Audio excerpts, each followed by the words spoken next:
take a brave look at your life. Look at your life right now where it is. What fear, what beliefs that you're holding on to tenaciously that's no longer allowing your life to work? It's not enabling you to produce the results that you want to produce in your life, and you're still clinging to them. See, as we go into a new world, there's some old behaviors that just won't fit. What are the events? What are the circumstances? What are the people that have shaped you? Just thinking. What are the things that you need to let go? Some things that have cost you pain, that's stifling your growth and development. What are those things? As you begin to look at your profession or your career, what is it that you need to do to begin to upgrade your skills or your knowledge, to continue for you to be competitive in the marketplace? As you begin to look at yourself and ask some of these questions, what is something that you're good at? Are you living your passion? Are you living your dream? What do you regard as your greatest personal achievement? What is the one thing that other people can do to make you most happy? Let's think about these things. What would you do if you had 1 year to live and guaranteed success in anything you decided to do? What would that be? What would you do with your life if you had it to live over? Getting to know yourself. What is one value, one deep commitment from which you would never bulge? What is one cause that you would like to become involved in to make a difference on the planet? Have you found something like that in your life that you could enjoy doing, working with people? I have a friend that's working with physically handicapped people. She said it's been the most rewarding experience she's ever had. She used to be a constantly depressed individual, always feeling sorry for herself. It has changed her life. She's a grateful person. She's found something that she's lost herself in.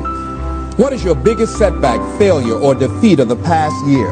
Have you explored your natural talents, your gifts, by enthusiastically trying a variety of activities? Ladies and gentlemen, a lot of us have so much talent and abilities, we just put them back on the back burner, or just left them aside someplace. Never did anything with them, never brought them out here. Used to do them extremely well in high school or college, or just had a natural gift and never did anything with it. What are you sitting on? What gifts are you sitting on? Have you resigned yourself to a life feeling that nothing can be done to change your future or your circumstances? Have you been afraid to try something different because you're afraid of how people will react to you or what they will think? Now, here are some things that I suggest that you begin to look at working on to develop your character.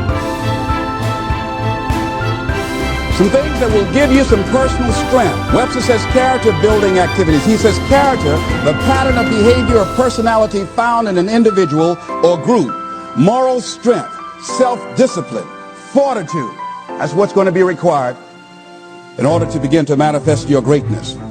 Now, looking at yourself, one of the things I'm suggesting you look at, what is it that you need to be in the process of doing more of or less of? Like being more direct. So I used to have a problem of not telling people what I actually thought because I didn't want to hurt anybody's feelings. Saying no without feeling guilty. More focused. So I used to be the jack of all trades and master of none. Used to do a lot of things. 1 year I decided to do one thing well. I looked at all of my talents and I decided the strongest one, my ability as a speaker, that's the one I'm going to focus on. And I'm capable of doing a lot of other things.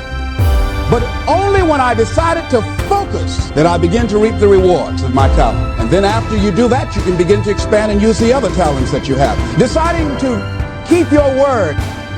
If you just decide, I'm going to keep my word. If I say something, I'm going to do it regardless. Being more considerate, more trusting, more disciplined, being less fearful, being more adventurous. Find something that you can look at your life that you say, hey, I know I've got a problem in this area, being late. I need to take care of that. Procrastinating, I need to deal with that. Not taking care of business, being seriously not serious.